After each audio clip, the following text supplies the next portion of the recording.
Good evening, good afternoon. Check. Good afternoon, good afternoon, good afternoon.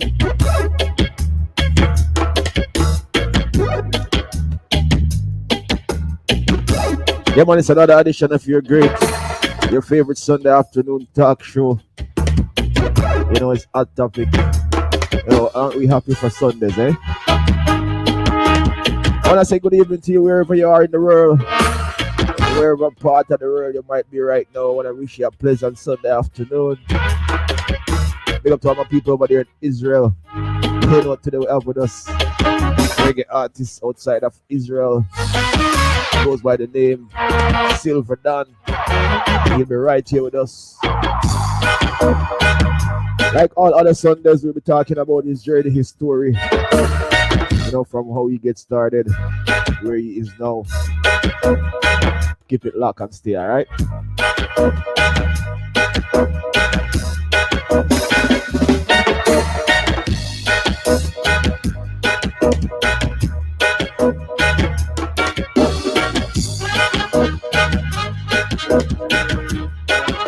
want to big up to everyone that's checking in from early. Remember to check in and ask the kindly to share the live. Make your friend know, John, on there, we're ready. Big up the whole team, you know, big up Father Girls, Father Scrooge, you know, CJ, Little Thunder family. I want to say big up Landkentertainment Entertainment, Keys, big up yourself. And as always, you're doing some great jobs behind the scene, you know. Yeah.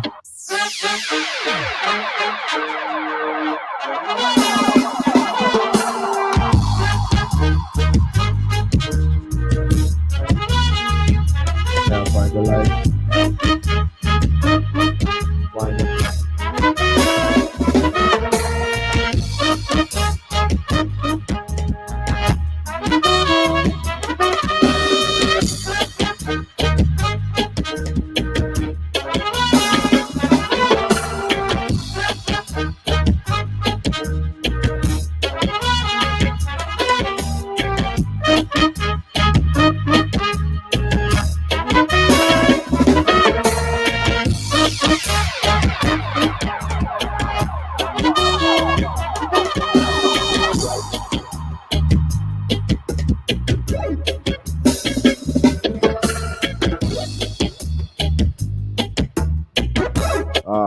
There we go.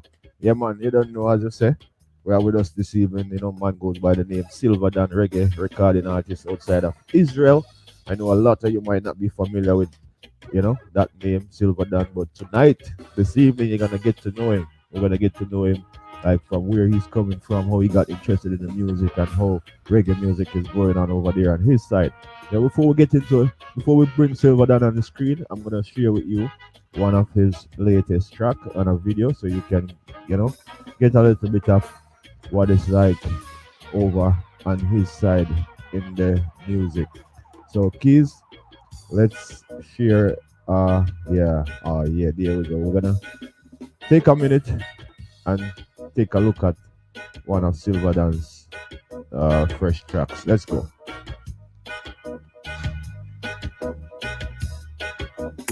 Every general have a first lady. Yeah. General, Alright. general. Oh Lord, Silverdon and you. Oh, you mean a we that man? Tell them that we are general. We love the girl them. No say them a general and no girlfriend. Tell them we are general. We love the girl girl them. From you a general, take care of your girl. Enough girl want me to general done. Want me Silverdon and they got alone young. Of girl a singing and we sing and go. I spin them round bow we ping pong do. When we a beat them say we ting lang yeah. Say we do it sweet them out we sing song too. None integrity neither king can. General no itty when them a fling. Yes man I want general. We love the girls them. No say them a general and I no girlfriend. Tell them we a general. We love the girls them. From you a general, take care of your girl. Pull it up, selector.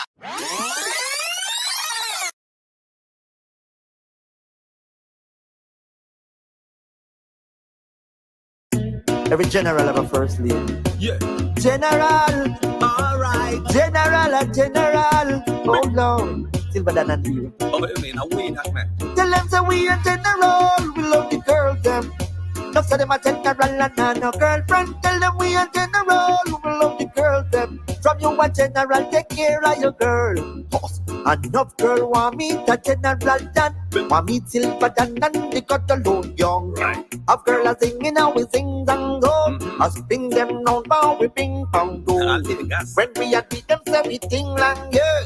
Say we do it sweet them out we sing song too. None integrity neither king can. General no itty when them a fling. Yes man I want general. We love the girls them. No say them a general and I no girlfriend. Tell them we a general. We love the girls them. From you a general, take care of your girl. No people are real up when we come to town. Get kinda waddle from Sheriff John Brown. But man panic and I know say we have no clown here. Or tell them fool can come around. Now, how me touch me gal, how that me can't tell. Can me turn religious, don't ya Israel. Just know say the dapper, I deal with them proper. His do general way I rule over Tell them say all. we a general. We love the girls them. No say them a general and I no girlfriend. Tell them we a general. We love the girls them. From you a general, take care of your girl. No Yeah. fool say them a general. Tell them left the general All thing right, alone. there you have Every it. That general was have a human one name. of Silverdon's brand new track that's out there, and that one feature Little Hero. So you see, man, been doing great work, and that's just one. I'll share a few more with you later on. Video. But for now, let me give you a Silverdon song. Then we bring him on. All right. One bag of love from Israel to all through the world, all humankind, and we start them there. Yeah, well, this is Silverdon, a show now about the Jewish people history. Yeah, because we gone way back. Black people are not alone, the story not done. Yeah, from slavery to royalty. Yeah, some people are lose them dignity. But guess what? Before the carry a conqueror, here we start the story. Yo, hit on it and Israelite where them call silver. A pure conscious and go and preach boya. A Israel me born in the Sotira. A true descendant feed the tribe of Judah, Abraham. Happy we great ancestor. Enough of them attack but we are conqueror. A true them no know the history boy. Reggae music outside of Israel. Find himself Silverdon. Forever with can and theater. By the rivers of Babylon we cry water. He not the first exile by Nebuchadnezzar. After 70 years with their touchback. Kids, hey, let's have Silverdon on screen because yo. Yo, When I you got me. Big up, Jana Fraz, original. Yeah. Big up Ligaton, yourself, Silver. everybody. Yeah, landkentertainment, everybody.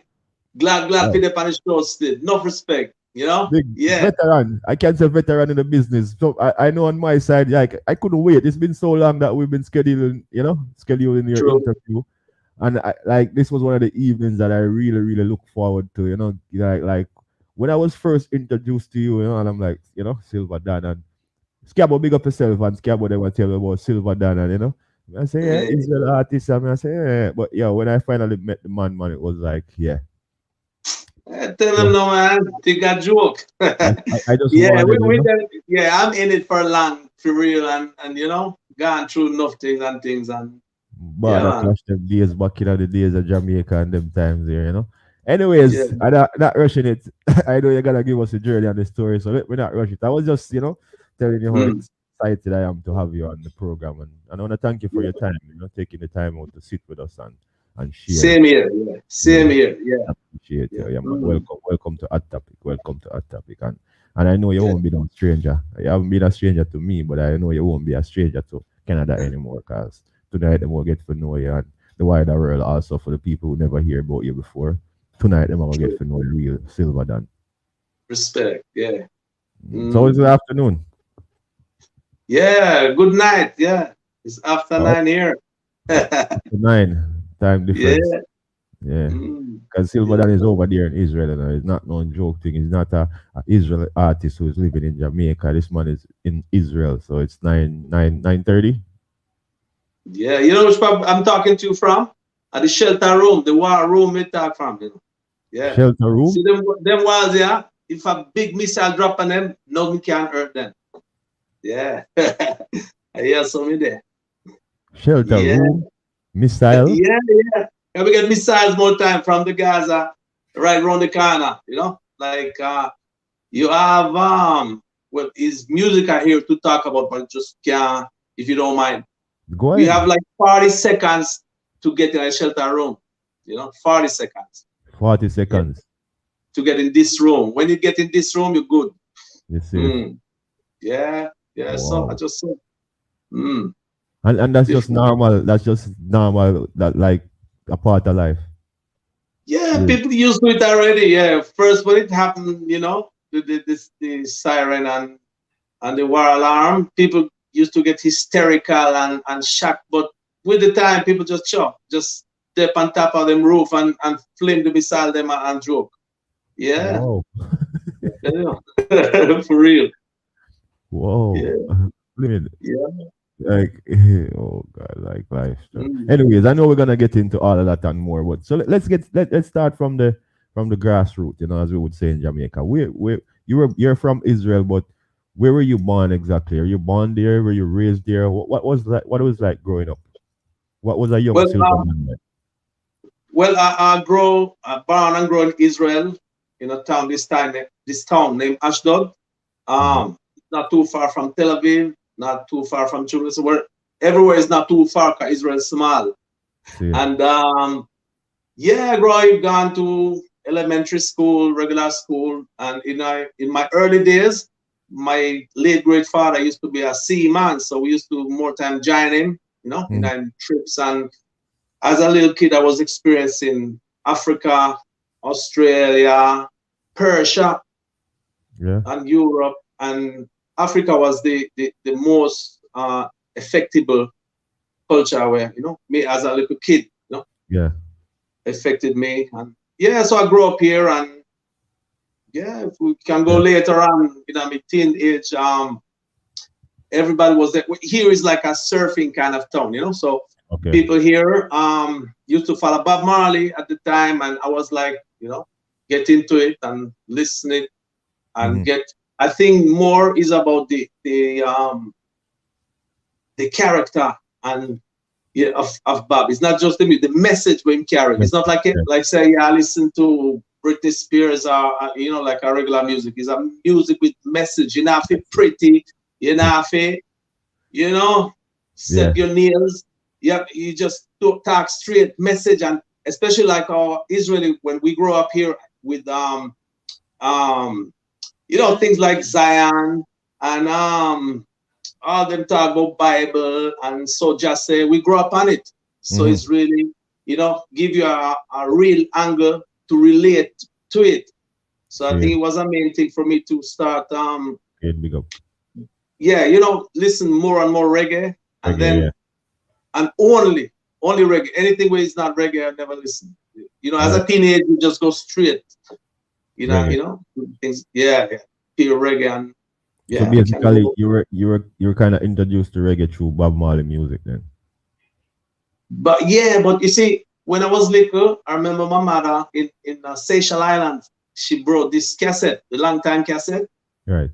and I used to know it by heart. I never understand what they must say. I just know it by heart. And later on with the years, I realized I'm listening to Ken Booth and Dan Carlos, and Okay. them times reggae. As a Yeah. little kid, I never even know South Jamaica I come from. Just know the rhythm and know the songs, Yeah. and so it's somewhere is like. Somewhere always reggae, and Caribbean music always make me dance, Right. Yeah, make me move, make me feel. Definitely. See. But so you mentioned your mom and you mentioned your dad. So who do you who raised you? Like your both parents? Who you grew up with mostly? Like Yeah, yeah. Both parents raised me. Yeah. Well, they got divorced when I was really old, older, 20 odd. But yeah, well, they raised me, and my parents. Well, my father is from Yemenite origin, and my mother is like European origin, Jewish origin, like Polish origin. And in Israel, I consider like mixed. Although, well, Yemenite in Israel is black, but when later on, after years, when my father came to check me in Jamaica, yeah, so here the master in Spanish and say, but wait, how come you tell me your father black? Him not black, but well, in Israel, he consider kind of dark, but all right, okay, anyway, yeah. So it's like a mixed culture. I never could relate myself to. 'Cause Israel is people would come from all through the world in the that, past 120 years, come back to Israel after the long, long, long exile, mhm. longer than rope, and so we have multiplied cultural life here. Yeah, it's a As far multicultural as thing. food and music and you name it, and looks of the you have Indian Mhm. Jew. When you look at him, you swear it's a regular Indian. We have Persian Jew, Yeah, like what's your name, Ziggy Marley Uman. So they look Persian. You have white Jewish from Europe, they look European. okay. You have Ethiopians, they look Ethiopian. But we all together in one country for See, over a century, and so it's like the second and third and fourth generation where people married together in between right. yeah. Yeah. So we created like a original Israeli culture, so See. What's the main language? Hebrew. Hebrew. See. Yeah. So we're gonna get. I don't wanna. So how did you learn English? Your parents were uh Not really well. No, at school I learned at school. at school. Okay. uh and yeah, I learned at school basic English, but then I Mhm. improved it later on with my traveling and Right. yeah. Yeah. See. So Mm. you mentioned the listening to the cassettes from your mom and all of these things, but how did you get interested into becoming an artist, to becoming like a musician, to be in the music itself, not just listening Okay. actually? It used to be my dream. It was my Yeah. dream from my eye was the mini, So from I was really little, and I always dreamed to be on stage amongst crowd and hold the microphone and get, you know, uh, the crowd support. I always, as a little kid, in front of the mirror, I used to, hold I come and sing to the mirror. Yeah. So And it was always something that you wanted to do. Then this was in you from inception. definitely. But then Yeah. when Bob came into my life, Yeah. so I started to look at the thing more messageable and more Okay. serious. So I just left. So I was for like 2 3 years. I was too shy because I left this pose of thing on stage, and I penetrate more upon the music itself. And Mm. I hardly perform. I was practicing my guitar and learning English. And I had when I was a soldier, I had my bands. We used to perform all over, basically Bob tunes, and yeah, Yeah. and improve it little by little. Yeah. Mm. See. So, but you mentioned Bob Marley like a few times now. So, who would you say inspire you? Who was the icon that you look up to? Yeah, you say you the Bob Marley songs and all of that, but was it Bob Marley or was there like another artist who you patternized? Bob Marley was the basic thing, was the factory. He was he introduced reggae to me. Oh, And but later on, I started to listen more and more reggae, and as a soldier, I started to get cassettes from people. This guy's auntie come back from France with a mm-hmm. Stone Love cassette, Gemini. Start listen. I never understand a word, but it moved me, and the vibe moved music, me, and music. yeah. So I was dreaming to turn one. It was a little reggae, like a reggae club in Tel Aviv. But Mhm. it come like every other big city. You have them kind of reggae clubs with some tourists, and so it's never really like the Jamaican original vibe of the dance and the selector. It was Right. it was kind of, but never the real thing. But I learned from this, and my dream was to finish the army and going to my millionaire uncle with there at Toronto, Canada. Every single time when he come to check my Israel, say, hey, when you finish your military service, you coming to me. So I say, yeah, I'm gone. I'm gonna be a big artist, and I have a millionaire uncle. We're gonna support me. But later on, I end up working construction 20 degrees below zero in Toronto. But it's all good because I was really my first actually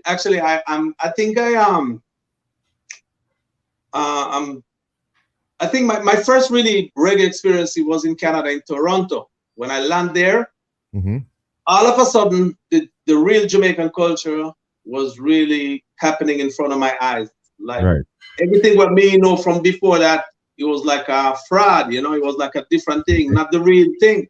And when I land there, I remember people sent me to go Eglinton West, and I got there, and it was snowing. And it was like a weird feeling because you're going to looking for like a palm trees kind of music, and from the Jamaican documentary movies, but them zinc house and palm trees, and you find snow and you find reggae in. So it was different. It was confusing. So what is happening here? And I was walking around those record shops with the little 5-inch and 12-inch and buy records, and as a foreigner, and people direct me to this club I remember named Bamboo Club. Right. Yeah, so I went there. I remember standing in the line in the snow, and the doorman said, "You like reggae?" I said, "Reggae is my thing." I said, "All right, this is the right place for you." I came in. It was a show. Who did it on stage again? It wasn't like a real good reggae band on stage. With anyway, I have to remember, but I just I thought like I'm in Israel and everything is regular, and I just begged the mic, and the man gave me the mic. Right. And I started chat like some lyrics, and the man wail, and the whole place smash. But I never too, it was like an embarrassing kind of lyrics because I never too good in English that time. But for some reason I was different, and people kind of it. And then I went backstage, and I met this guy Anthony King. He was a keyboard guy from Toronto, and he introduced me more and more to the reggae thing. And I spent a few months over there. It was a really a big experience. I went in, I remember, to this big show where Shabba was on, and Little John, and I remember as an Israeli person, we just released from the army, getting there. I'm probably the only white man in like 3,000 people, and I never understand a word when I must talk about Monks Bay. And if you ask me about a minute when I was ready to give up my dream, that was the minute. So wait, you're supposed to lead this party. You don't even understand what the people ever said. They don't even know where you're from, where you want. They're nearly running you down. I mean, it was weird because I thought at them time I thought reggae is like a smiley Rasta people where they share a split with you and they're weird, but it was different but weird. Them dress up different from Bob. Them tag different. Yeah. I mean, it was different for me, So little by little, I love it, but it was wild, and it was it was a big experience for me, and I was like drinking every piece of bass line and every piece of chat, even if I started to little by little get to understand. The language. And then I went to Miami, and over there was different because I started to flex more amongst Jamaicans, and whole Jamaican thing, and flex among people, and get get to know the runnings, and the and hang around to the clubs to Fifth Street, and Waggy T was ruling, and it was a great times. And I was more. yeah, that time I was sure said reggae is my thing. I definitely want to be an artist. And like all Jamaican people amongst me, Spice from Trialite, from Spanish Town, and that later on we went to his place. I was there amongst people who really encouraged me and said, wow, you gone from in touch yard, man. You gone already, you bust already, man. What you mean? You bust already. Just cool, man. You come down. So at them, give me the feeling, say, we just have to drop, and touch down yard. I'm gone. And people gonna wait with a red carpet for me. I saw them give me the feeling. Yeah. But I tell you the truth, the first 3 days of Jamaica, I just did it on the back of the taxi, back seat, and they never understand thing when they talk about, just radio I talk about, yeah man. Never really understand what, But I think it's a matter of language, and little by little, when I lived in the community in Spanish Town, I'll kick ball and, and start hold mic in our local places. Right. More and more, when you don't have, them time never have no internet or anything. So I just disconnect from every foreign, every foreign language or behavior. So you just there, you are started to dream in what you listen. You there in it. You don't. Yeah. You don't see anything else. Yeah. 100%. This really, when you live there, this what really makes me get into the, into the language and thing. But I really learned a lot about myself to this, because I tell you, when I just come down, where people will surround me, say, yeah, you're a bad boy and rare, I was start, I had some lyrics about Mr. Road Boy, this your country till the gold man. They say we are rolling. I say, go tell them bad boy. I would see them kind of lyrics when they chat it in a foreign ghetto where people don't know you, they could all buckle, I tell you. Yeah. So I just little by little, I understand the reaction of the crowd, and I really understand that you have to talk about yourself, about your language, your culture, because you present really. Otherwise, people gonna take you for a fraud, And I learned this very fast, and this way I was penetrating my lyrics about things where me come from, where me know. You understand? And this will really work later on in my career, See. So let's touch back on a little bit on the, in Israel growing up. You mentioned a few times when you leave the army after military, whatever. Is that something that's mandatory? And how was that experience for you? And how long did you serve? Well, this is an ordinary thing. Everybody have to serve 3 years. You must have to serve. So yeah, it was good experience, because you leave home and you see people from all through the country, and people from different backgrounds, and when you spend nights and days in a tent and in the field with people where you don't know, it doesn't matter where you come from, you start to be like brothers. And it was so much adventures, and see from far you remember the good times. It was a lot of bad times. I said, "Chow, what I'm doing here, man, let me get out of here." But in a distance of time, you always remember the good times. And I was counting the time till I finish the army and go foreign, go to Canada to my millionaire uncle, big me up and deal with the music. Yeah. But so how long you served? 3 years. 3 years. Yes, Okay. 3 years. Your millionaire uncle. That how long did you stay in Canada with your millionaire uncle? It didn't sound like the millions really, spill over on you at all. Like, it doesn't seem like the intention and the expectation was met. No, sir. We spill. Man, you send me go construction, 20 degrees below zero, and never spend a penny. Hey, I one time when me drink a dozen orange juice, here in wife now, you have to buy it back for me and make sure it's not from concentrate. I say, hey, I never say a word, because I never want disrespect, but we just understand the idea and just pack up my thing and gone to Miami to my father's side uncle. We never have a penny. He's a religious man, but him give me him art, when we just land, give me the keys of him car and him house and just everything, hospitality and love. And yeah, so my uncle was really he never even want people he never want me to bring no people neither Jamaican or Canadians or anybody to him house. I'm afraid say people maybe gonna look, at him house and I'll teach something or me don't know him upon him. Kinda I don't want to say prejudice, but I'm gonna say prejudice. But see, so you end up getting more from your poor uncle than your rich uncle. Definitely. Giving him art and rich uncle is not rich people. You know why them rich? Because them save and save. They never spend. This why them so rich. Them keep everything.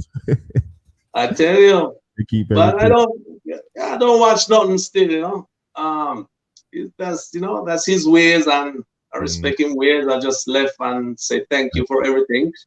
And it was good because by myself on the streets, I met so much more people and get into the right clubs and, I get into the right places with no problem and nobody no question you or, yeah. So it was the right thing to do, But Canada was my really first Jamaican experience, no doubt. Eglinton West, Anthony King, and yeah. Yeah, man. I want to say, welcome to everyone that's checked in later. And, we're here with Silverdon, recording artist out of Israel. And we're just going through his story, his journey, from when he's coming from to where he's heading or where he's at. No, big up yourself, BD. See you in the building. Big up yourself, Cade. And I say big up to everybody that's here. KD, big up yourself. Debbie, see you, big up yourself. Yeah, man. So Silverdon. So how did you, what was your first official show? I know that you said you came to Canada and that's when you actually went on a stage and thing, but when you started doing it like real music now and everything getting out there, do you remember your first show? Where was it? Well, the first, it was like I had some shows in Israel before, but never as a professional artist, I just hold mic at school and hold mic in my rich uncle wedding and the way they were. Never really too professional, but I started really to left everything behind and just pure lyrics and work on the lyrics and things with me here. I used to stand up by the by the shop in Jamaica. For some people, it could be a boring kind of situation, just stood up on car and do nothing, But for me, every little thing we pass, every, is a girl passing and see the next girl a kiss her teeth because she's jealous with a new hairstyle. You get to understand little things in the ghetto and boy, it was really interesting. I was really penetrating on learning and sharing. I had good friends. Give me a place to stay because I made them laugh but my first in Spanish Town them time it was a place named Super Valley. It's a studio where no artists used to record there. Cabra and with them name Liquor Mix and Daddy Mix and Dirtsman and Walipa local, look in the bus terminals. And I used to go over there and I remember Super Valley, he kept a show. And I used to spar with a little guy named Singy Sing. And so I remember Super Valley telling about a show that he's keeping in the bus terminus in the middle of the day. And enough artists gonna be on there. He want me to be on there. I was really, really expecting that. And Rhythm Kings band was the backup band. They used to play in Queen Street over there. Used to practice. I went to their rehearsals and nice people, Owen and them people. And they were on stage. And this was maybe like 5, you like our bus terminus in Kaka anyway, it Kaka. But with the show, it was really, place was packed, like thousands of people pack up and looking for the big stage. And I remember Daddy Mix and Little Mix mash up the place. And then Sing, he was singing a Tiger tune, but when hey Pachi and you girl then. And he mashed up the place. And remember Jasbo, Prince Jasbo, my little friend. He straight change him name to a Zebra and carry him go studio and make a hit after hit. But we run for for fame or the next one name. Anyway, this show was really big and enough people, and I was doing my first lyrics. And all right, I never mashed up the show, but it was a good lesson. Nobody know back to me neither because it was interesting because I I tell you, vocally and the way I set up on the rhythm was good because he's a musician. Right. But the way I wasn't really sure. It's just, it's the same thing I tell you before about you have to talk about yourself.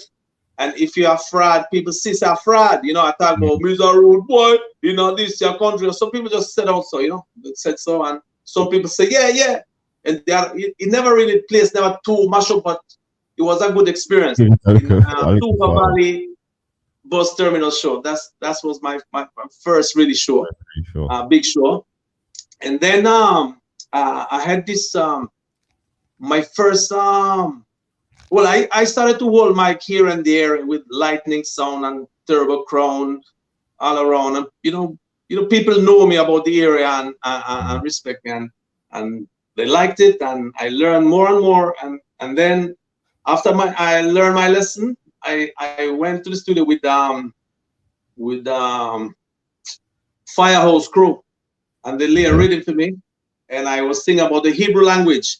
Akar in a Hebrew, you say mechonit. Hana's gal picnic, you are call them pussy when the gal them wine. So me antezet, Hana the rude why vex them a call him coes. Hako over the so them a call it para war. Them of say milhama. Them and them lyrics draw attention every place. And I remember Richie B start play it, and some other people start play it.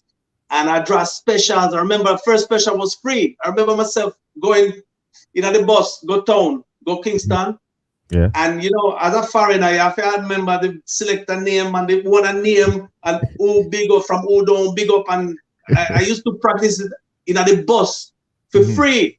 I remember and draw special after special, and then I started to get paid for specials, and then all right, I used to I knew Skullman. Remember Skullman? Yes. Why don't go down? And anyway.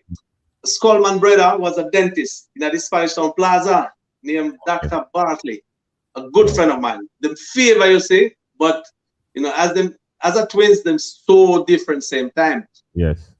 But I used to eat up on him corners, and me and Skullman joke and sit on something. And then Dr. Bartley looked at me and say, "Hey, Silverdon, I'm keeping Barda Clash this year, so I wanted to depend Barda Clash." And I said, "Wow, yeah, of course, I'm gonna depend it. Oh, you mean?"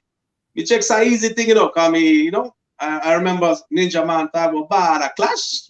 Everybody was talking about Barda Clash. It was like Barda Clash was a joke thing, Yeah. Barda Clash was like a war between Kingston and Spanish Town at Corley Park, right in on the third. Yeah, but with the time, I started to practice with Skullman in the plaza over there, and practice. I remember the show come, and I see so much artists when we grow up and performing before me, and I say, "What?" And the place was no joke, Later on, it was like I think it was Buju's first show ever, big show. Yeah, people started to know him already, but never to know how he looked. Right. Yeah, I remember before that I gone with Buju and Wayne Wonder and Skullman to Richie B interview. So a lot of people got to get familiar with my name and play my tune. And I remember at Barda Clash, I tell the truth, I was frightened to go up on stage because I see the crowd funny. I mean, crowd in Barda Clash, they want to see clash, they want to see action. You can't solve nobody. You can't solve. And I remember, thank God, in 2 o'clock in the morning, I went up with Skullman and mashed up the place. I have it on tape, and people really liked it and respect it, and I'll draw clappers and and it really, it really gave me a lot of offers, like from Steely and Clevey later on. Right. But I remember that show there. If you don't mind me to mention, Buju. All right, Buju went and mashed up the place. People lick all zinc and so much nice, like trouble, so much nice. And after Buju, Grindsman come on stage, and with the amount of bottle Grindsman get, you never see, you don't know Coca-Cola factory. Trust me, cause people, them got them peak, so them, they no business with anything again after that. Right. So I was lucky not to be the one to get back and I get forward at the show.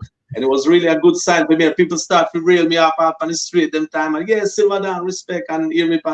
People come with cassettes with me the pan it and show me. And yeah, man, it was nice. And I started to get more in the industry and check Steely and Clevie and Steely, late great, happened to sign with him manager, Light Stanberry, and things started to get bigger and bigger. And I had a tune with General Degree and a tune named Try, where Mash Up the Road. I know some people, enough people remember the tune Tribe and Steely and Clevie label. And yeah, man, enough things gone through, enough experience I get to, to introduce to enough artists. Well, it was really a great experience. And yeah, man, started to get in that place and know more English. Right. And yeah. At that time, about how much years you spend in Jamaica? Like what, 3.5 or 3 years. And that was maybe around in the early 90s, 92, 91-ish, 93. Right, 91, 92, 93, 94. Yeah, first I have a style, sell liquor and ice cement. Yeah, I have a style. Yeah, front of Shelter Rock, a Spanish town. Yeah, we never ramp, you have to survive, have to survive. Shelter Rock, them on them place. Area though, in my area though, people know me, and so I grew up from there and spread out. And later on, I happened to perform more and more in the biggest shows around. And yeah, really, it was like you have fulfilled a dream for true. See, my dream now, we're going back to Canada. When I first go in the Shabba show, and I say, everybody, I don't understand what I'm talking about, what I'm doing here. I mean, I don't even understand what the people are talking. I was ready to give up my dream.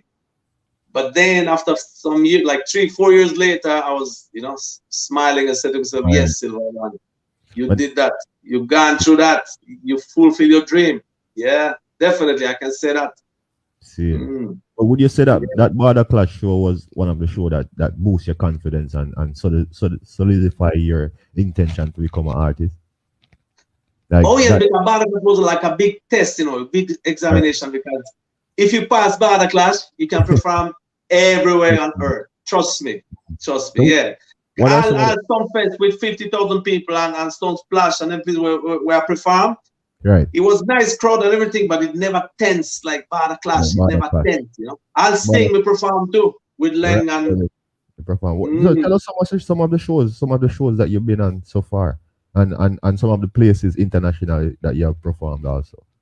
Okay, I performed Miami. The biggest shows was Jamaica and Israel. Israel, I opened a Simply Red show. 50,000 people, like half hour up on stage, and people really liked it. And Independence Day, same place, 50,000 people. Simple Red. Reggae Stonefest, 45,000 people. Reggae Sunsplash, big crowd as well. And Reggae Heroes on Parade. And what if I show, man? The biggest one was Reggae Stonefest. Yeah, if I don't wrong. It was a great experience and a great response, good response. I get good write-up after that. And yeah, because guess what? At Reggae Stonefest, I was in a level already where I know what to talk from what not to talk. All them really who to big up from who not to big up, and tell them about myself. And it really, people accept it because them say a true person attack. It's not a fraud talking. Yeah, this is my advice to some other foreigner DJs. Talk about yourself because sometimes it could all look ridiculous. And I tell you that. Yeah. Seeing. But I think that's one of the things that stand out to you most.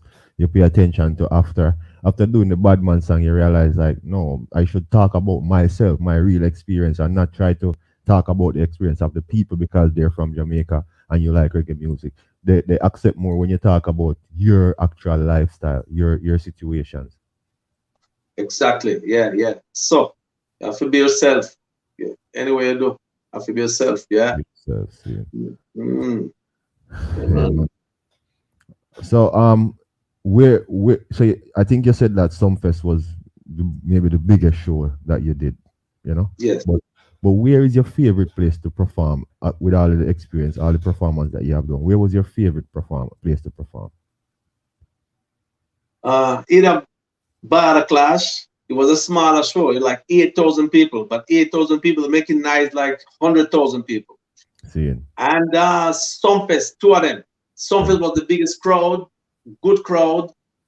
And yeah, I felt really comfortable over there. And even without rehearsal, you know how Jamaican work. I remember coming with my road manager and we were late to the rehearsal. And the next day, the bands now was late and the rehearsal never happened. So I just went on stage to such a big show with no rehearsal.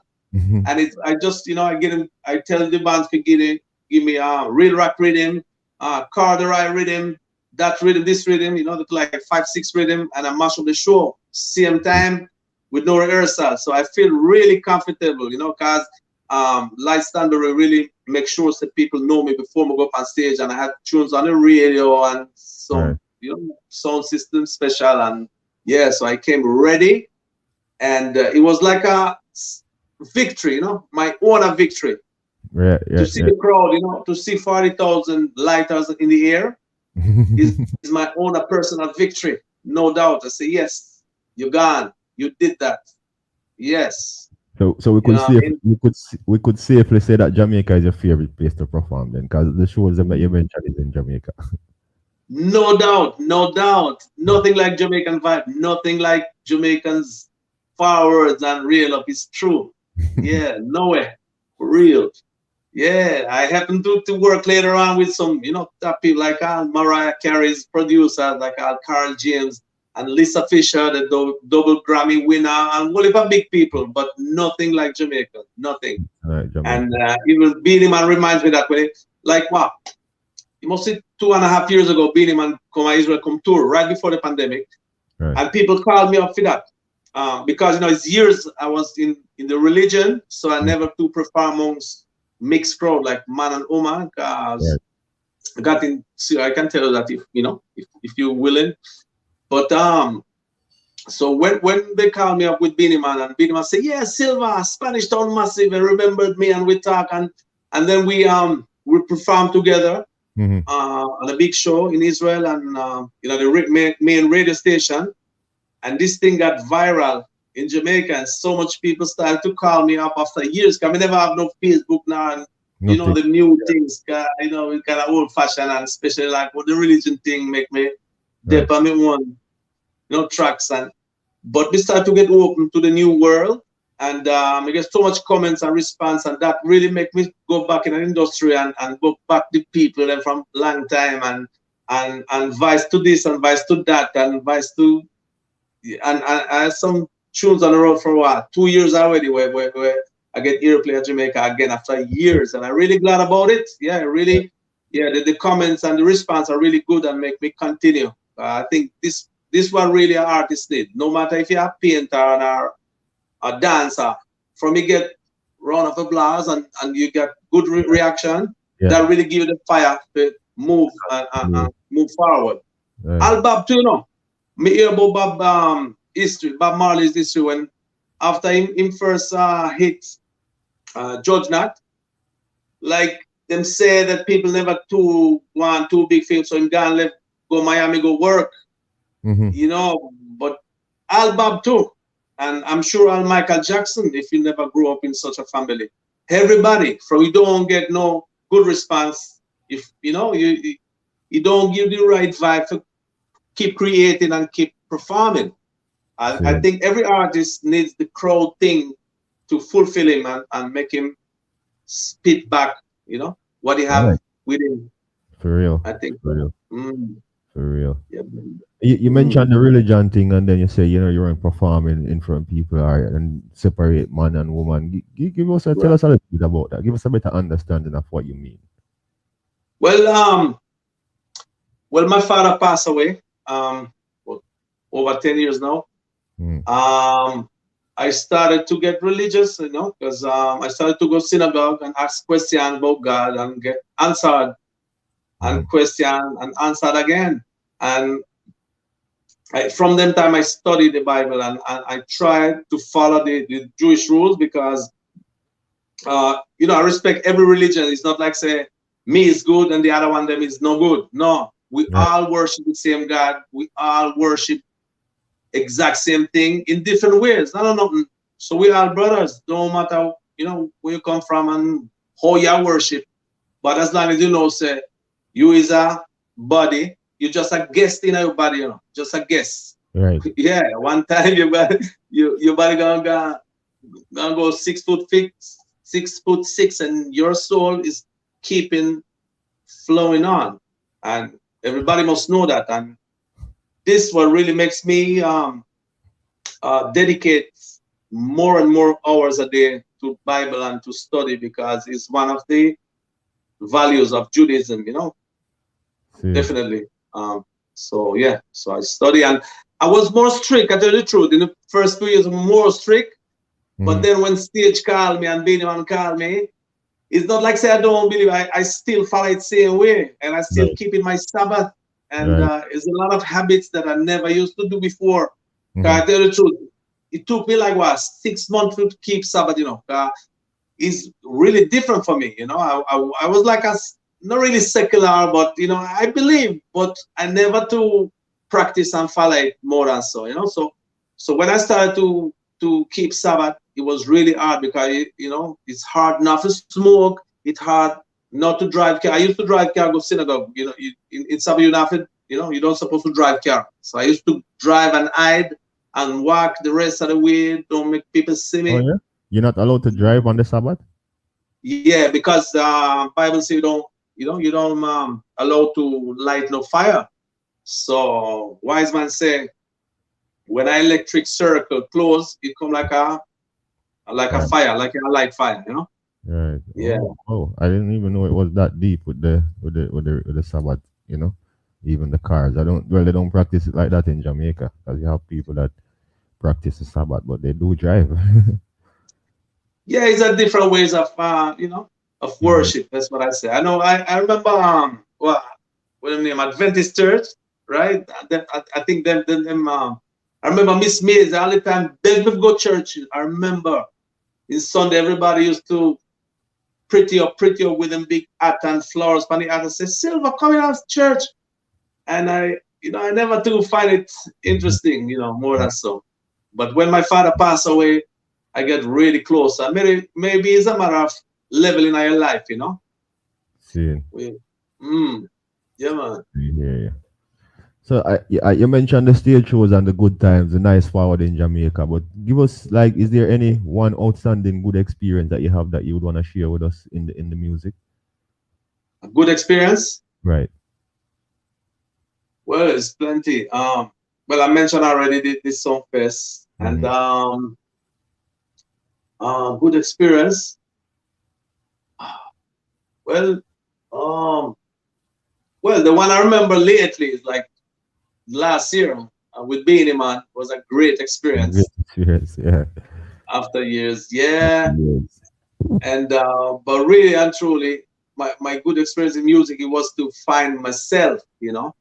Find Mm. myself in music, and yeah, although I'm talking a different language, but I still don't feel like there is a fraud, because I'm talking strictly what I feel and what I go through, and so I stay. That's how I am. This is my best Right. victory. Right. Yeah, definitely. As you talk Mm. about the language, I can assume, but let me ask you that you catch on to the patois by living in Jamaica. That's how you learn to speak the Jamaican language. One miserable Jamaican woman you want to live with, then you're gone. You know everything. One miserable woman you want to live with, man. That happened to me. Yeah, and it's real.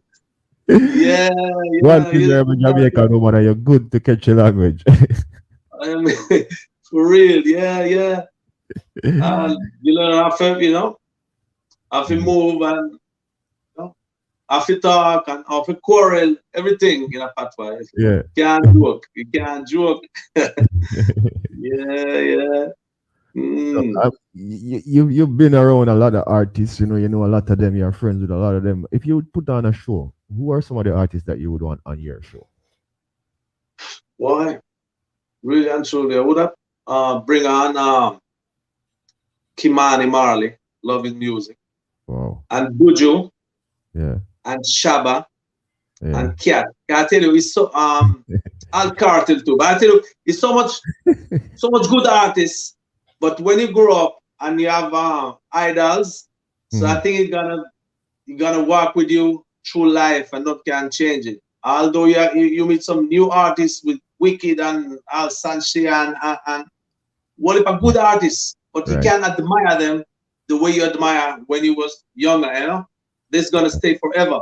See So forever. I'm gonna forever, yeah. So I'm gonna definitely draw That's Shaba Shaba. and Buju and Cat Yeah. and Kimani and Mary J. Blige too. Yeah. It's a very I make her sing last. I hear you. For real. Yeah. I see that you kind of feel good about your accomplishment. You feel good about your journey in the music. I hear you mention some of the things that you have accomplished so far. But how do you measure your success in the music industry? How do you measure your growth, your success? Well, the first objective measure I think is money. And especially, for a foreigner DJ, foreigner artist, reggae artist, for me, the best measure of success is how much Jamaican money you make off of reggae. All right, this is one thing. See. And furthermore, we have, I think, something that is more important than money is the article thing. How much people really comment and appreciate your music. How much you touch people out there. Right. I was really trying to see. I had this interview 2 weeks ago to Jamaica, and I was trying to see a Japanese fan of mine from years ago. We called the studio and send them whole-time articles in Japanese about me, and my albums been translated to Japanese. I never even know. And this really touched my heart and say, yeah, this is a success. A person from so far, from Japan, remember you, and keep your articles. And is things that money can't buy. It's things that really touch you, and music, and especially reggae music, connect people all through the world. It's one thing about it. See, so I get that you're saying like the feedback from the fans mainly, and then the income from Jamaican to your music is what you use to measure your success in the business. That's how you know that you've been doing good, or you're doing good and you're getting where you want to go. As a reggae artist, yeah. And furthermore, of course, how much special people are request, right now is a good time where people, I start every other week, I'm going to the studio to draw 6 or 8 specials. So that means that things are going, yeah. Yeah, man. So they don't get people. So Silverdon reggae artists, recording artists. So dub plate is a must. So for who wanted to know or who is curious, yeah, man, he do dub plates, special. Definitely, yeah, man. Of course, a sound wine in Hebrew, nobody can test that. For real. It's a Hebrew beat now, boy. I get you see it. So good. Really? So interesting. Yeah, man. People were here with Silverdon, recording artist. He's from Israel, Israelite in the building, doing real authentic Jamaican reggae music, a man who has been around the block, been around the world, Africa, all over the place, resided in Jamaica for 3 years, spent some time in Canada, some time in New York. He's here with us this evening, taking us through his journey, his story, all his good experiences in the business, in the reggae music, and living in Jamaica and all these things. So we're gonna take a break, pay some bills, and we will be right back to continue the journey with Mr. Silverdon. So stick and stay, don't go nowhere. Let's see if my producer is ready on her side with the bills. Let's go. See you on the next. Every business begins with hard work. But you'll find those moments where it gets a little easier, especially with helping hands.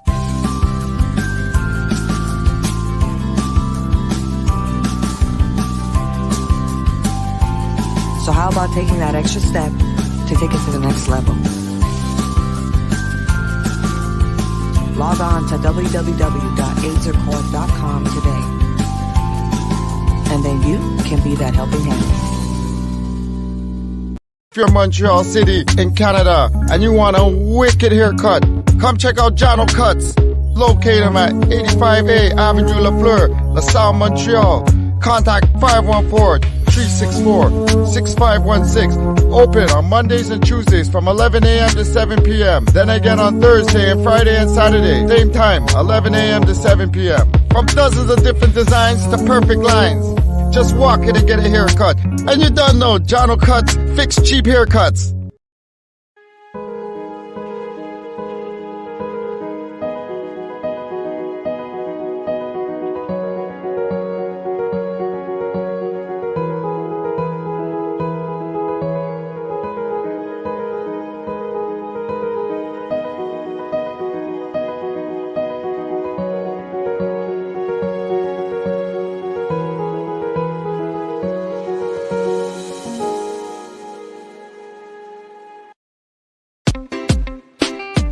Freshman again. Freshman again, Life roasting, sleepy when none not one. Hard like a rock. You drunk was it, run it, do nothing not pretty. Vocation done. Because I mind me business to the rain of fall. The granny pot. All me know, say me go make it, but me now take it. Hope I'm great for me, dear. See this, see this, see this, see this. Oh Lord, me dear. See this, see this. I just see this. Man, I pray, me dear. See this, see this, see this. Oh Lord, me dear. See this, see this. I just see this. Man, I pray, me dear. Come. Hey, there we go. Yeah, man. Big up to everybody that's locked in. Big up to everyone for sticking and staying. Yeah, big up to all the sponsors. You know me, I say AIDS are Corp. Big up to John Cuts, Landkentertainment. You know me, I say. And big up to everyone, as I said, for keeping it locked. Billy, what you did, my brother? Yeah, man, people were here with the man himself outside of Israel. He goes by the name Silverdon, recording artist. You know me, I say. Doing great over there on his side. So let me just let you see one more of Silverdon new tracks that out there visual. So I hope that we have that video right here. Line up keys. Let us have one more off. Right, there we go.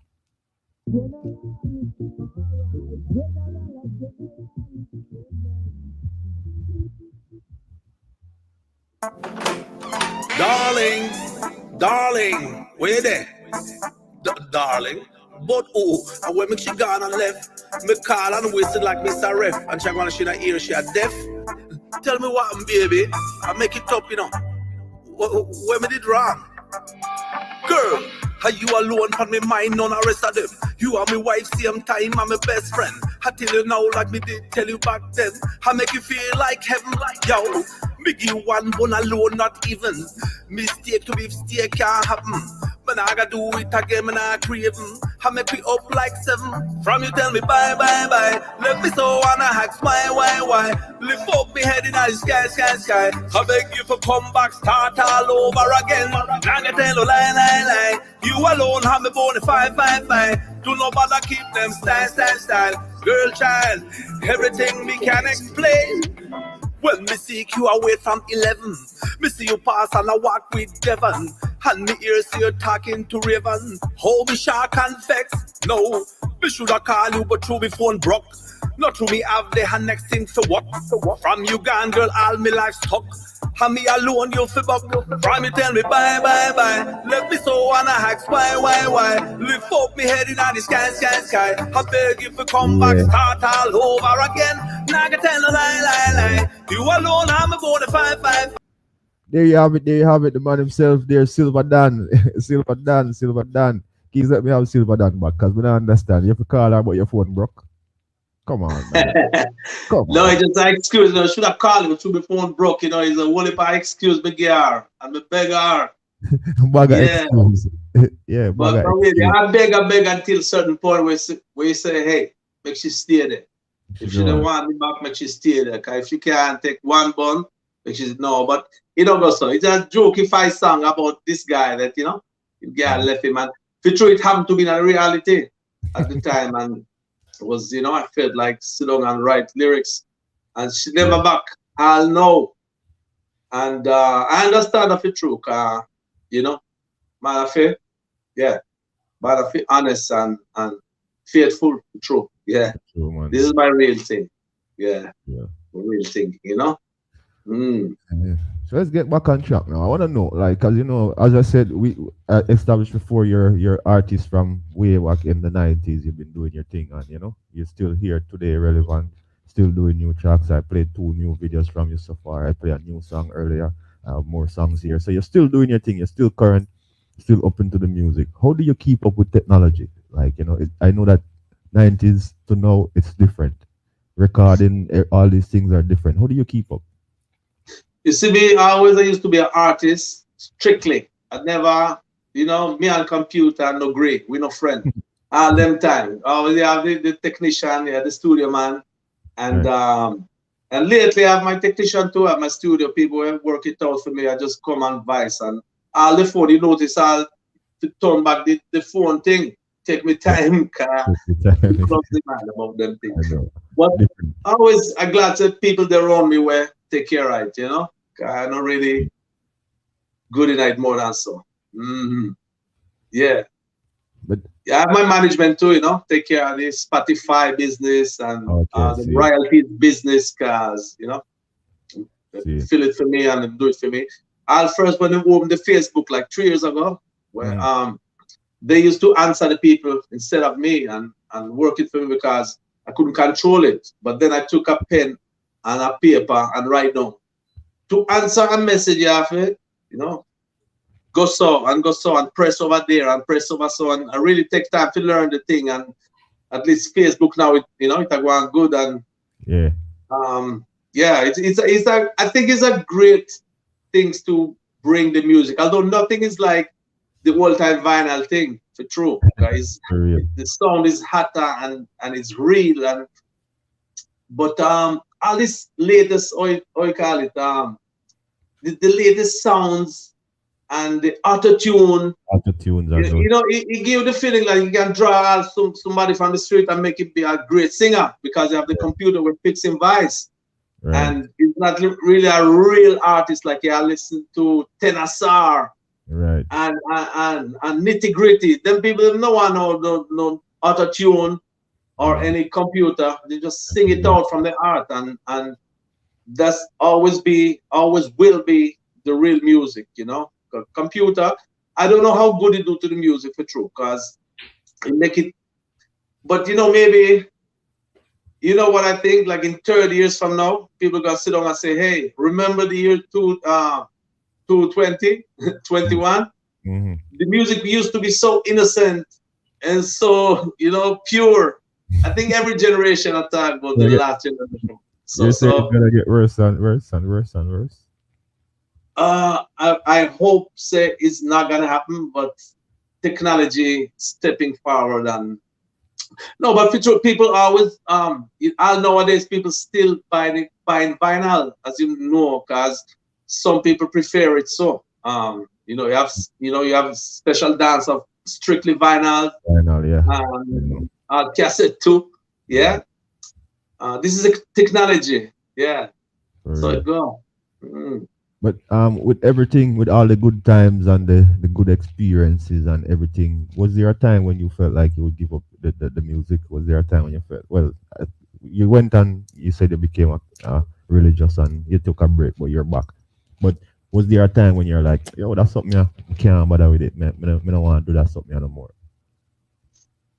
Well, it's nothing like experience from music itself, from the career itself. Is the death of my father and the seeking for truth and meaning, and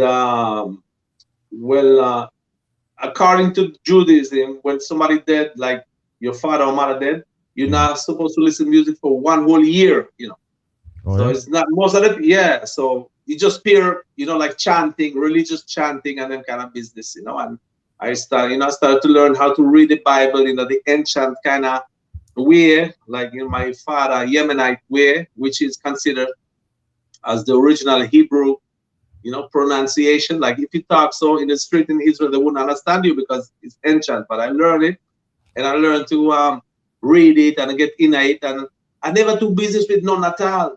Music, I mean, music is in me all the time, but I just dedicate myself to God strictly. And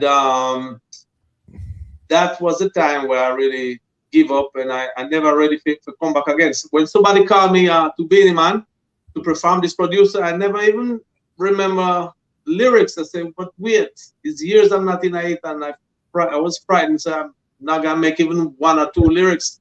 But God's willing, I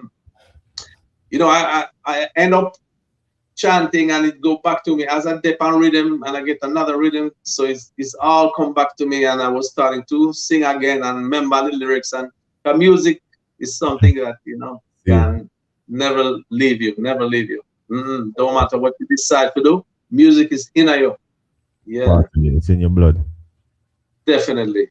How do the people of Israel see you? Do they see you as a celebrity, a superstar, or how do they accept you as a reggae artist? How is it like for you in Israel? Like in Jamaica, most of the artists they are seen as superstar, and people look up to them, and when they go on the street, they have to be paying attention to a lot of people. How is it like for you over there?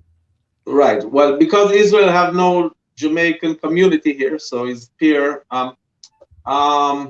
So it's not a mainstream thing, dancehall is not a mainstream. So it's always be like, a sidekick, a side thing, which respectable, and people go to reggae dancehall and familiar now, more and more familiar. And but amongst the reggae thing, right?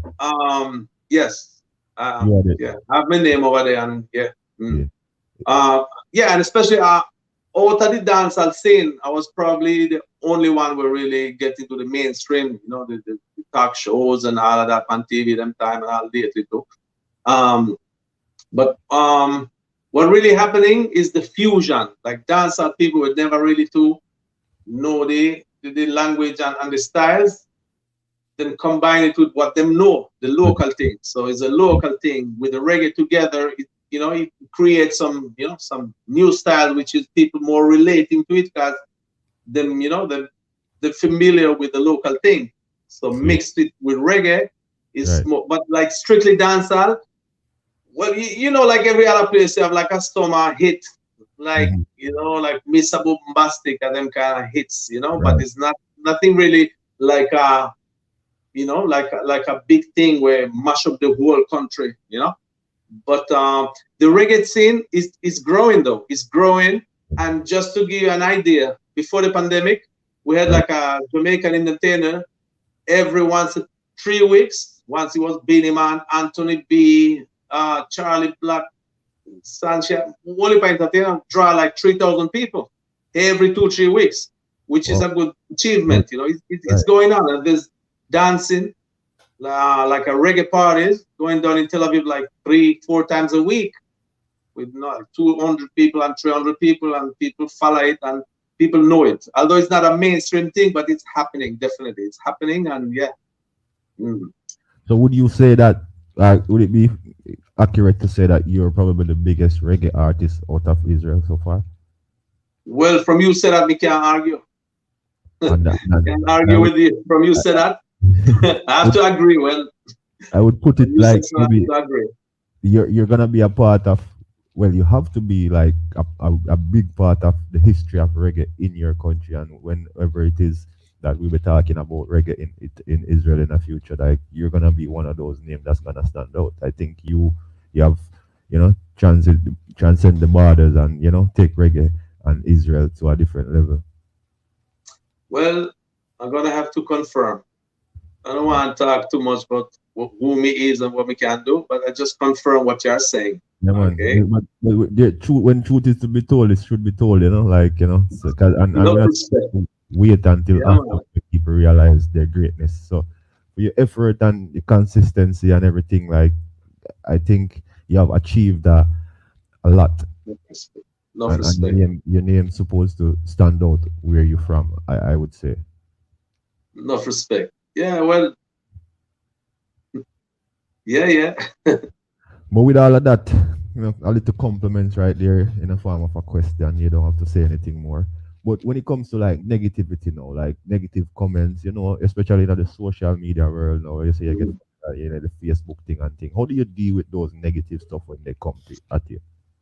Well, as far as I realize, since I'm in Facebook, even Michael Jackson, from every 10 likes, you have one dislike. It's about 10%. No matter who you are and where you're from, Albania, man, everybody have their little percentage of negativeness. So Right. you have to know how to deal with criticism, and especially the bad comments we may get is more like politically comments, Yeah. political, and then I answer Mhm. patiently and understand the situation, explain the situation, like the tune that you just, the history tune that you just played when Pantap, Right. you started to play it, yeah. I talk about the roots of Jewish people and the history, and some people claim, say, um, all right, we believe, so we come from Shem, and as far as I learned, like black people come from Ham, this, Mhm. the sons of Noah. Right. This is our legacy. Some other people have fit them. So I Hmm. don't argue with them, say, no, you is not, you is Ham descendants Right. and me Right. this descendants. I don't get into that. I just Yeah. patiently and I explain them that we have different ways of taking the Bible, Right. and we have to respect each other. And most of all, we have to remember, so we worship the same God. So it's no, that no makes sense to argue who's originate what. Yeah. Yeah. Basically it's around that thing. Otherwise, Got you. people accept and give good comments about the music and about the lyrics, and Hmm. are glad about it. Well, criticism is, it happened to everybody. Everybody. He's a politician or a musician or a carpenter. Everybody get criticism. I feel I live with that. Yeah. Live with it. Mm. Yeah, and you're from, as we all know, Israel, whole different country. Doing reggae music, and I'm sure it's challenging for you. Like, what advice would you give to younger artists or artists from other country, other background that's trying to do reggae music? What advice would you give to them? My advice: try to do it in your own language. Don't break your teeth like me did do. Because this is well, my dream was crazy, to turn the new Shabba. All right, it's a crazy, crazy dream. But what history show that people all over, when them doing their own language, Mm-hmm. it really can have the potential, really commercial potential in their own countries, to draw big crowds, from all Mm. teenagers start to love it and understand the lyrics, because you can learn the patois till tomorrow, till next year, but it's not gonna help you if you're in a country where people don't talk it regularly, See it. So like if you're from like say from Japan, it's best Mm-hmm. if you do it in Japanese, so you can sell much more and More. get more recognition, and you can talk to your people about them thing. If you go Jamaica, so of course you have to learn English and Patois Right. and get into it. But if you're there in a certain place and you want to succeed, yeah, do it in your own language and you Hold on. create a new thing. This is my advice to reggae artists around the world. Yeah, definitely. Don't Yeah. be crazy like Silverdon. Okay, so we no, but it worked for you, but you're saying like it might not be the best route for everyone else. Well, it's a matter of a dream. Yeah, it was my dream, and I gone to gone follow my dream, and I glad to fulfill it. Mm. Well, I don't stop nobody. Everybody's is welcome to follow them Okay. art if you want to do it in English. But if you really want to stay in a one place and do your music, might as well do it in the Yeah, place language. language. Right. See it. Mm, mm. I hear you. That was as it regards to artists, musician, you're giving them that advice. But seeing that we're on a platform and we never know who's gonna be seeing this interview. What are some of the advice that you would give to the wider world? Like, if it's not just about music, but just in general, life advice, what's some of the things that you would want to tell the people out there? The artists or just ordinary people? Ordinary people, just people in general. Well, I can tell them that learn from your mistakes and try to find your own way from your own experience, because other people's experience could be not suit you, so See. you don't watch the times when you fall, because you just learn from it and keep moving, keep See. on moving. Right. Yeah. Other than music, what else do you do other than music? Well, I surf. We have a beach here.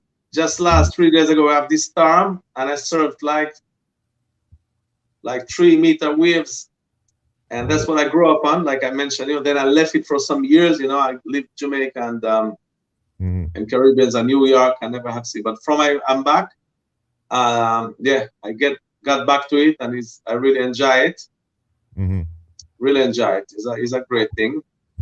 And one thing, about me, I taught my children them to read the Bible, the Torah in a Yemenite kind of style, which is the ancient original Hebrew style, and I'm really proud of this. And before them go sleep, after I read few chapters and in the right way, and I correct them and keep correct them, and I'm really proud about that. Definitely. Good. Very good. If you could, you said you just mentioned people should learn from them experience, But right now you've been in the music for a long time. If you could redo anything, like what would you do different if you had a chance to do it all over again? Would you do anything different, and if so, what? I don't think I would do anything different, because otherwise I wouldn't learn. When I do things in a wrong way, I learn from this, and this is why we came to this world, this is why we have tests and exams in this world, this is why we God put us here not perfect, to learn from mistake. Otherwise everybody gonna win 100 in them tests, no, it can't go so. You have to go through things where where you don't know how to act, and try and be brave. And if you find the wrong way, you notice and you change it, and you learn from your own mistakes. That's because so this is why I wouldn't do anything different, because this is my way. This is the way me there right now. Yeah. Is only through the mistakes we've gone through, and the wrong choices we made it do. So I don't see anything to do different, because as you come up, you always use the negatives and the bad times and learn from them and do it different. So you always been reinventing, revamping, and making sure that you do it better next time. Exactly, because otherwise, there's no game. If everybody know from scratch, they know in upfront what not to do and what to do. They wouldn't be wise. They just follow. Yeah. That's what I believe in us. Yeah. What are so in Israel, like, as you're very religious, a man from military background also. Like, how do you give back in your community? How do you help, like, to make the community that you're living in a better place? What are some of the things that you're involved with when it comes to your community? Me. Well, we say in Judaism, when you give like a poor man's, some money, you don't talk about it. When you do good, you don't talk about it, because then up there in the sky they got vexed.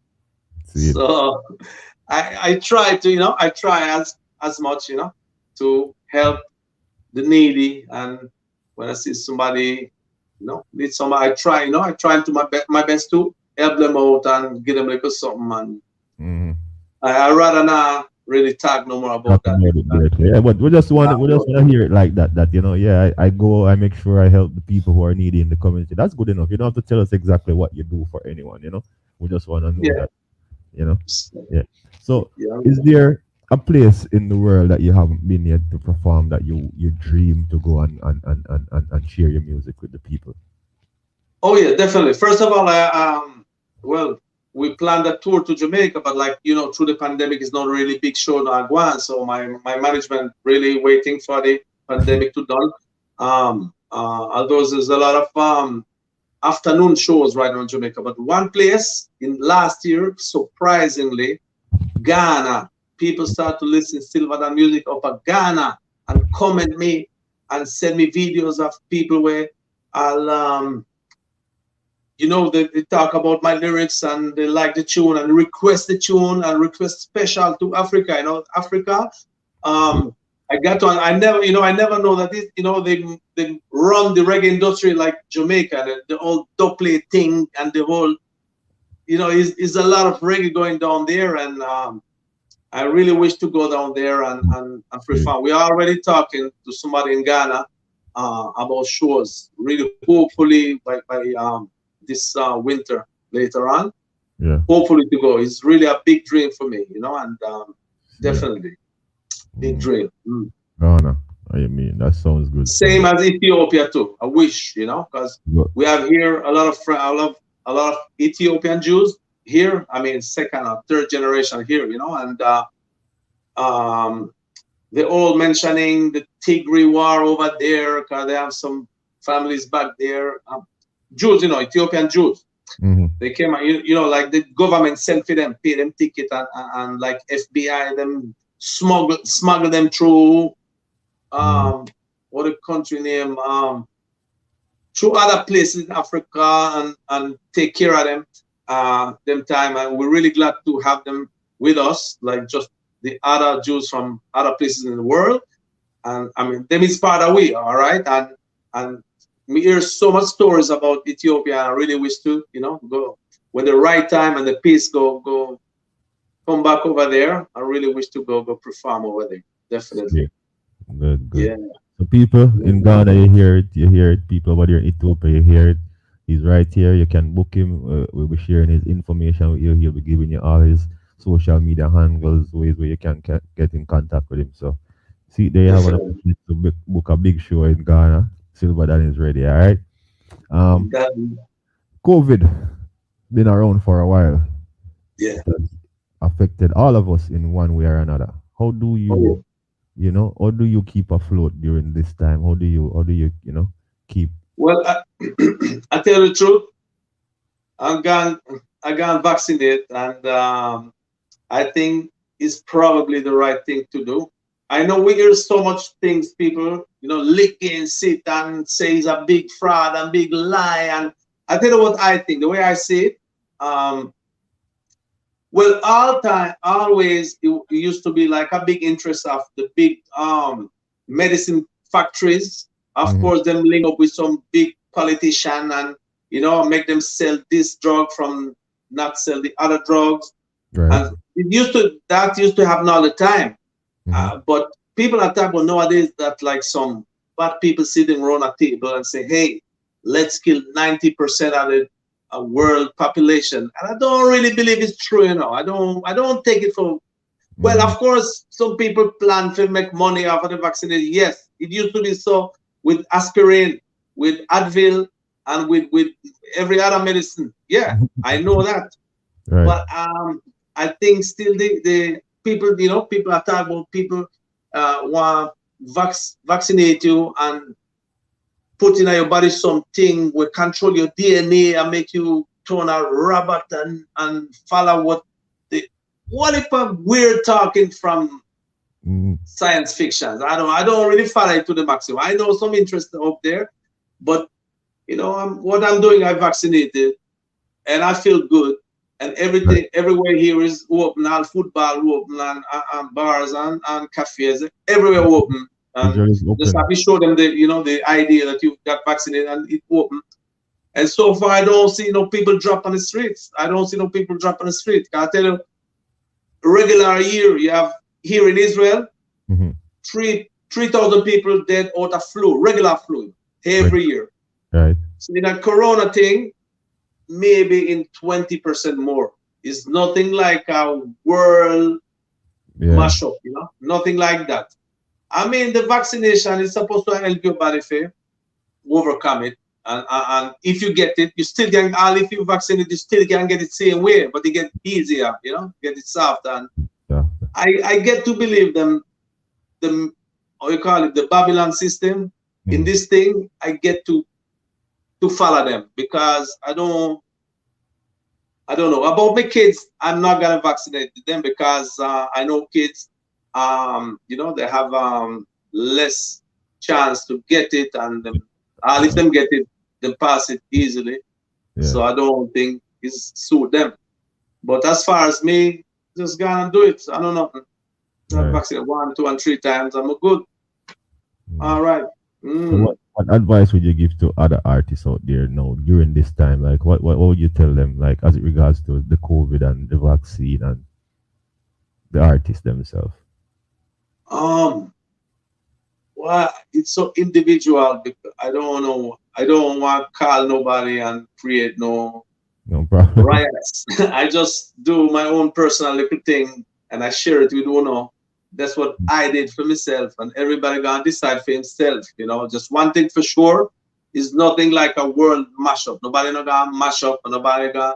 Well, some old people did just like a regular flu kill people every year, but it's nothing like world mashup. And if the vaccination can help you, so make it go so. Right. Yeah. Well, so let's Israel now. As you know, we're in a total different country. What is that life like in Israel? And on a normal day, what do you do? What is your daily routine like? People hear pressure more than other countries. You can see it on the road. Well, Jamaica road pressure too, but otherwise people easier in Jamaica. Israel, everybody depend on something. Everybody depend business, depend on something. And you always have the other set of people where sit on bank corners too, and they in the beach or they in the center, and Albon weed and easy. You have all kind of people like every other big city, every other country. And as well as the religious part, the Orthodox parts, where them people not really mix up with the secular people. I mean, they never even. All right, them people we can't call no big artist name. They never hear of him. They never hear of a Surfboard. They never hear of Bob Marley. They never hear of Destiny's Child. They in them Torah and Bible. We have every city have like a area where them living. Like in my town there is my town is like what 300,000 people, maybe 70 or 60,000 people is Orthodox hardcore. Once in a while, I'm going over there to study Bible, but then I left and gone again on the road. But then people are appreciated because, this community here is like them don't business with this world, they don't business about this world. Because this world is passing. It don't matter what you achieve. 2 house, 3 car, no matter what. It all gonna go down to the ground, and your soul. They just working for the soul from morning to night. Nice. And some the other set of people sometimes fight them. Say, hey, don't tell me what to do. I want the mall, the plaza to be opening Sabbath, and there's some conflict, between them set of people. But it's a part of us, and but basically, like you're going in any other big city. And I see banks and I see people busy and walking on the street busy. Same thing down here. Yeah. But definitely the holy places are more quiet, and you find like in Safat. Safat is a place in the north that a lot of spiritual men used to live there. And the Galilee, where Jesus used to walk around. People from all over the world come in, and you see people like hippie people and some people where more close to the nature and to farming and to the ground, never too busy with the everyday rush. That may I try to show us. You have all kind of people, you have this set of people and the other set of people and religious people, but everybody living in one country, and we create our own culture, and so it's there. So it go. Very interesting, Hope one day I can find myself on the ground over there beside you in Israel, you know. Definitely, yeah. I can go to the church where Haile Selassie used to go pray. Yeah, he used to. Mm, Israel at the time gave Selassie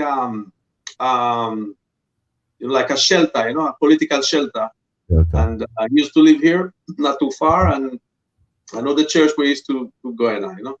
Israel was the only country where give the shelter. He run here and he lived here. Yeah. And a lot of Rastaman will come here, them really feel close to God, and them get so excited. You name it, Israel vibration people, Mm. and I think Dennis Brown back years. Every Rastaman will come, Al Ziggy. Every Rastaman will come down here. They really feel close to God. Feel For close, true. like them you know, them Yeah, get close to the ground where Selassie was on at some point. They feel good about that. Mm. definitely. Yeah. S- Mm. You know, so you give us a little bit of the I guess I would say the okay side of living in Israel. But I know right now you're in a shelter, a safe house, a safe room because of a certain situation. Give us a little bit of what it's like on that side of it now. Well, call it averagely every 2 years you have like 1 week of tension, and it done, and we gone again about our life.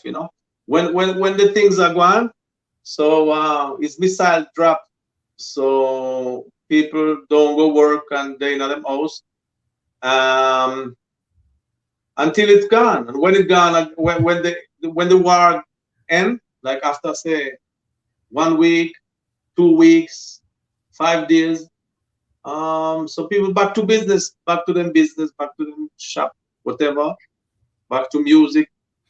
Um, yeah, it's a local problem where needed hours and hours and hours of conversations, and we can't really, um, you know, I don't, it's a long process and it's a long time business, and between Palestinians and Israelis, and Iran now from the north is involving with Hezbollah.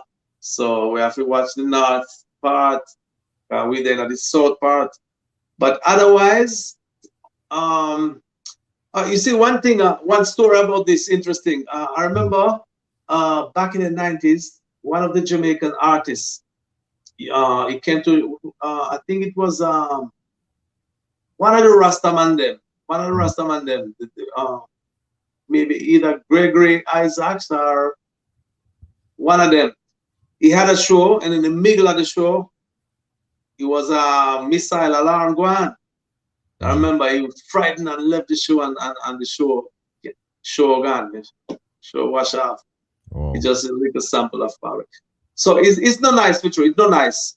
But I tell you the truth, we got used to it. So whenever it happened, you just go into the shelter room and wait, and then you hear the news and see what's going on. And yeah, But I can't get in the source of the political problem, because it's a long conversation and talking and thing. But one thing for sure, I tell you, I don't love the war and I love the peace. And me personally, I respect every person. I have few Arab friends too, right. which is good people. I respect them as individuals. See. That's definitely. So I don't categorize nobody. Cause a man. No matter where you come from, and I know that this is my philosophy. But when you have to run your kids every other day to the shelter room, so you have to have something But against this somebody. So this has been it's like, going on. This has been going on for many years, and and for who know, we don't really see any light at the end of the tunnel for now. Like, but after so many years, as human, the leaders in the different countries and what and seeing the damage it's causing on every side to everyone, like why can't it stop? because is everybody want to take the whole light. But can I sing you a song about it? Yeah, go ahead. I'm an Israeli man in a mission. Unity is my goal and my vision. Live together with all kind of nation. But they want to deport I from where we belong. Half of my land we did offer. But the panther pada them get rougher. Now tell me, Mr. Ismail, what more uno want? This your land a fisher, na fisher, so much blood and I know now. Singing, blood a run, blood a run, blood a run, blood is a blood. Hey, verse, tell me who am I trying? All right, we'll load the verse, but basically, I'll show you. Big up yourself. Big up yourself. Big up yourself. I just, always, every time I think about you, or even when I mention your name to Keys, all the while, she's just always praying for you guys. And sometimes when I talk to you, you make it sound so simple. Like the other day, I hear you and you're like, yeah, I'm there, no, John, I'm just there. But I'm going to link you back in, come here, I'm going to make myself waiting at the shelter now. And I'm like, what? And then I'm like, yo, bro, hope you're safe. And you're like, no, man, it's a normal thing. Like, I'm like, oh my gosh. Check the jungle alone rough. Check the Rima alone rough. Yeah, but just so. You know what? Just go and stay safe. I'm not gonna take all of you even. I know it's late on your side of the world here. It's not the same time like us, but I just wrap up with two more questions so the people can hear some more. And what tell us what you're working on now. What are your projects that you're working on now as it regards to the music? What can we look forward to? Yeah, sure. Well, I'm working right now on a tune with Junior Toots, Toots' son. He's a great singer there in LA now, and I wrote a nice, beautiful song, and he came in it, and he's getting the musician now to set the bass line and the drums, and the little friend here play the guitar. So we're working on a nice roots song, and yeah, I have a next dancehall song that we can't reveal yet, but it's cooking, and probably next week we're gonna go to studio. And just like I tell you, when the pandemic stopped, I'm gonna come out of Israel and go to Jamaica to perform. Was like a closing a circle for me, to perform Jamaica after so many years. And I know I get so much comments from people that expect it and wait and anticipating for that. Definitely. And yeah, I have some ancient Hebrew chanting, which I don't know if I'm gonna aim it to the what I'm called the ethnic market, the reggae market, because I don't know how much it gonna suit, because I know Jamaican people love when they talk English to them. Them don't know when they talk Hebrew or French, basically. So I probably gonna aim it to this market here down here. And most importantly, keep doing music. Yeah, by praying God and music. Best. Yeah, so we know that you have collaboration with a few artists. We know Little Hero. You're working with Toots Junior. Who are some of the other people that you collaborated so far with? Well, General Degree at the time. Lately, Beanie Man. Skullman. What the artists are from Lisa Fisher, the Grammy winner. It was a great, it's a great experience when you just sit down in a studio and you watch a real Grammy singer sing out. You see the professionality. It's a great experience just to sit down and watch her, for real. And yeah, well, more things to come in God's willing. More things to come. Right. Oh, Paragon. Sorry. Yeah, I've tune with Paragons. Them. Yeah. But It's lady. Who already don't feel it, but me, I beg you to stay. You have to make me now because me don't make my day. Me carry go to Jerusalem and me carry go to Mobile. I want you in a dance and a city in a cafe. I give you full attention and enough TLC. Me brass bed is well ready for you, don't walk away. You are the one and only, and for you I have to pray. I take good care of you, I make sure you're okay. How might refuse it up? Them kind of lyrics. Yeah. So Then I have some political lyrics about What am I try preacher tell me? Who am I try conquer? One fear on me don't say I them alone to live ya. Terrorize the place of innocent people, them a murder. While we feel surrender, but we have to move further. If them did that smart a long time, they would top stuff up. Give them this, give them that. Nothing with their half a cry for the world, but the worried physical. Would it happen till miracle? Boy, can't live again, pan me nozzle again. Them kind of lyrics, man. You made Israel biggest artist, so that me I'm gonna know. So I don't want to link up for the dub plate them, you know. Big up Jamaica Music Machine in other place. Big up Cut Short. Big up to all the sound man them with there. Big up to all the artists them we check in and I go and take in the interview. See them. We see Frost over there in Ghana, Benjamin, the whole crew. Big up on yourself, you know, you don't know. One family same way. Yo, Sean Mercy, big up yourself, my brother. Rachel K. I go on mama, everything good. Big up yourself, you know. Silverdon, it was a pleasure talking to you, my brother. Yeah. Same here. I have to tell you, enough respect was a real pleasure and a serious talk for true. You know, a no joke thing. Yeah, I have enough interview. That one here is a serious thing and a real thing. I really appreciate that. Yeah, DJ John France for true. Serious thing. I'm gonna give you the floor to thank the people. Say what you want to say. Anything you want to add into the interview, you add it in. If you want to take us out with a song, big up Black and Key, the whole team, like a thunder sound. Just take us out. Yeah, for real. Big up everybody, yeah, Jana Prize and Liquor Thunder Sound, yeah, and Lock and Key Entertainment and Scab Up. Big up everybody there. Biz Media at Jamaica, big up, yeah.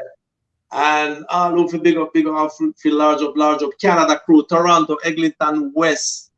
Yes, Anthony King from Toronto. Everybody want to link me and follow my music, you know, can find it on YouTube channel named Silverdon Official. And Instagram, same, Silverdon Official, and for Facebook, Silverdon. And pleasure, a real pleasure, this conversation for true. Big up the crew. Yeah, Jana Fraz, one love, here. Shalom. Yeah, always a pleasure talking to you. Big up Shelter over Spanish Town too. You replace them there, you know. Yeah, Trialites. Yeah, man. Big up the whole of Spanish Town. Yeah, man. Much love and blessings, my brother. Until we talk yes, one love. Yeah. And protection, all right? Enough respect. Every time.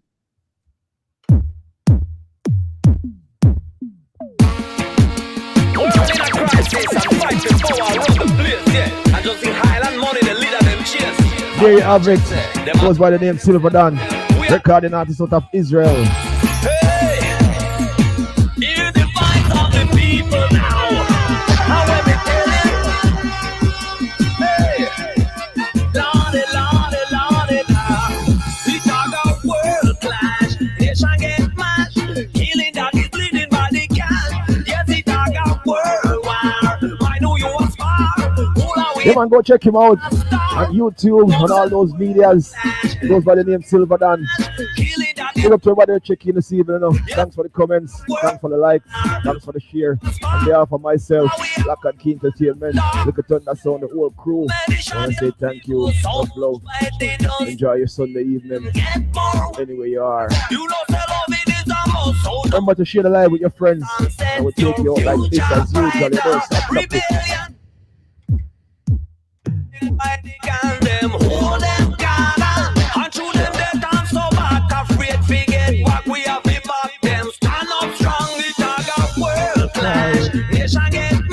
Until next week, same time, same place. John Frost, I was here. See you on the other side. Jeez.